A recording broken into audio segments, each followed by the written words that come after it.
In this video, I'll explain how to activate your Starling bank card even if I can't access the full account dashboard. I'll show you the official Starling bank website and guide you through what to expect. So, after you open a Starling bank account, your physical debit card will be sent to your registered UK address. So, it typically arrives within 3 to 5 working days.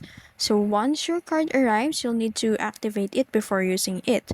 While I'm only able to show the Starling Bank website landing page in this video, please keep listening so you'll know exactly what to do when your card arrives and you log in.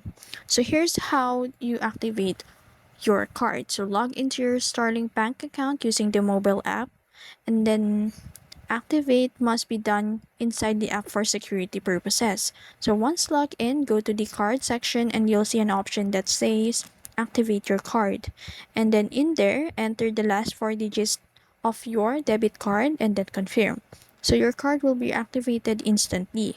So important note, before contactless payment will work, you need to do one transaction using chip and PIN first. So like withdrawing from an ATM or paying in store. So if you run into issues, you can also freeze or cancel your card from within the app.